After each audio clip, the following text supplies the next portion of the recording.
Pasivos, objetivos de aprendizaje, resumen y explicación, capítulo 10 del libro Contabilidad, la base para decisiones gerenciales, 11ª edición, autor Robert Miggs. Buenos días distinguido público. Me complace presentarles el tema estudio de los pasivos, objetivos de aprendizaje, resumen y explicación, según lo enfoca el capítulo 10 del libro Contabilidad, la base para decisiones gerenciales, 11ª edición, autor Robert Miggs. Este tema va dirigido, especialmente, a los colegas de la profesión contable, a los administradores de empresas, a los inversionistas y acreedores, a los analistas financieros, a los estudiantes de las carreras de Contaduría Pública y de Administración de Empresas, así como cualquier otra persona interesada conocer los aspectos más relevantes en el estudio de los pasivos. Para mayor facilidad en su transmisión, comprensión y entendimiento lo he convertido en audio de voz. A continuación paso a presentarles los objetivos de aprendizaje, seguidos del resumen y explicación del tema en estudio. 1. Definir pasivos, distinguir entre pasivos corrientes y pasivos a largo plazo. Los pasivos son deudas que surgen de transacciones o eventos pasados y requieren el pago, o la prestación de servicios, en alguna fecha futura.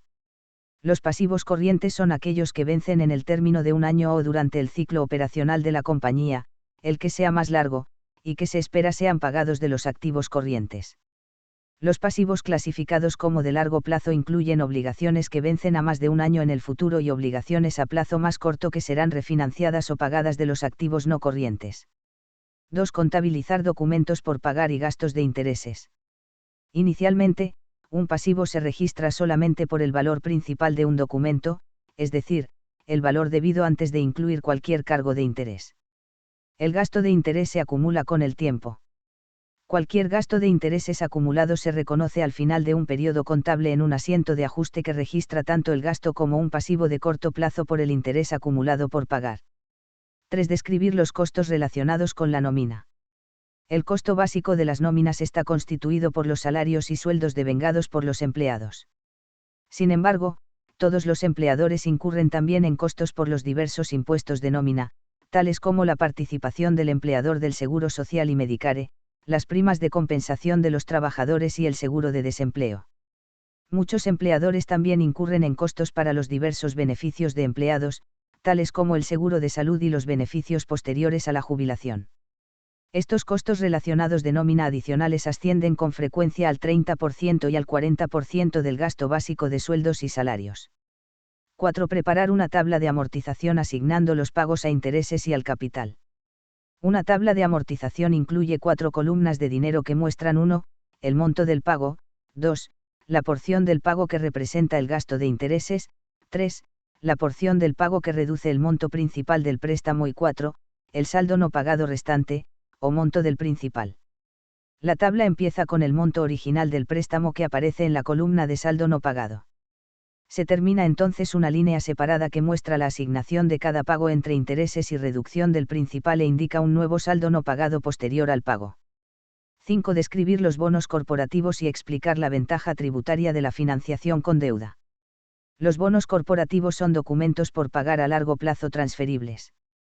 Cada bono tiene generalmente un valor nominal de $1,000, o un múltiplo de $1,000, que requiere pagos de intereses a una tasa contractual y tiene una fecha de vencimiento establecida.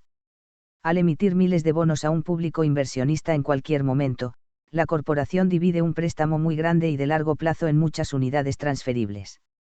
La ventaja principal de emitir bonos en lugar de acciones de capital es que los pagos de intereses a los tenedores de bonos son deducibles al determinar el ingreso greívable, mientras que los pagos de dividendos a los accionistas no lo son. 6. Explicar el concepto de valor presente. El concepto básico del valor presente es que una suma de dinero que no se pagará o recibirá hasta alguna fecha futura es equivalente a una suma de dinero menor hoy.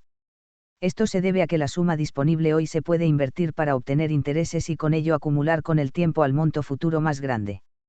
El monto que, de estar disponible hoy, se considera equivalente a la suma futura se denomina el valor presente de esa suma futura.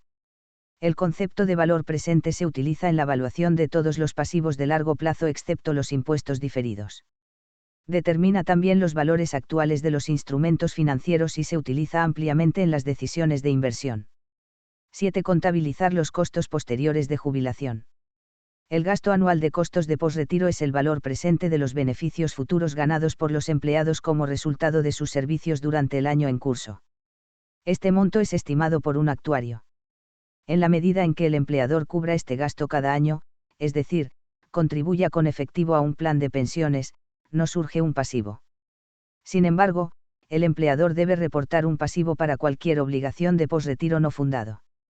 Los planes de pensiones generalmente están completamente fundados, lo que significa que el empleador no reporta un pasivo por los pagos pensionales. Pero otros beneficios de posretiro, tales como el seguro de salud para los trabajadores jubilados, normalmente no están completamente cubiertos. 8. Describir y contabilizar los impuestos sobre la renta diferidos. Algunas veces existen diferencias de tiempo entre las fechas en las cuales se reconocen ciertos renglones de ingreso o gasto en los estados financieros y en las fechas en que estos renglones se reportan en la declaración del impuesto sobre la renta.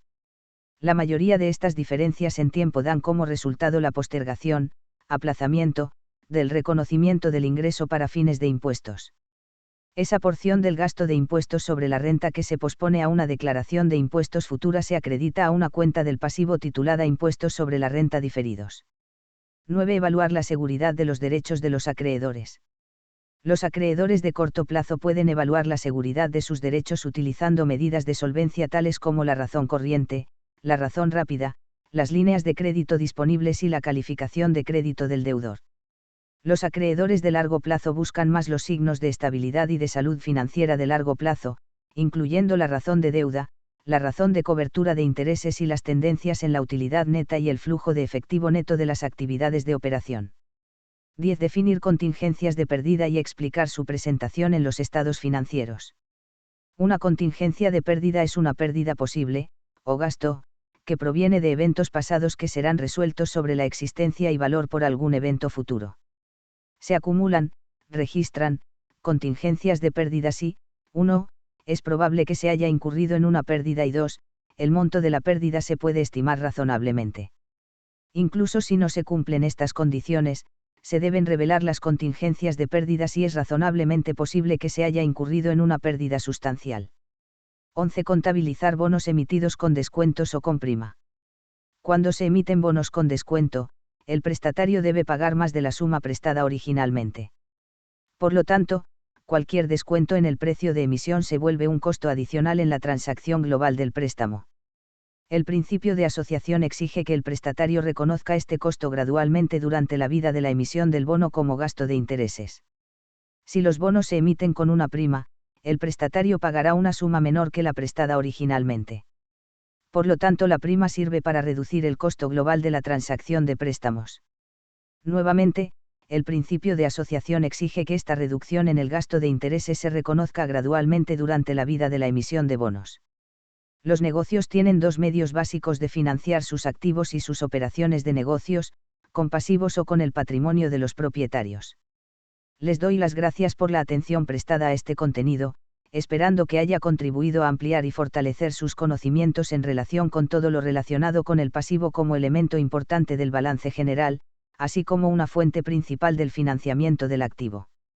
Para mayores detalles de este tema, les recomiendo obtener y estudiar el capítulo 10 del libro Contabilidad, la base para decisiones gerenciales, 11ª edición, autor Robert Miggs.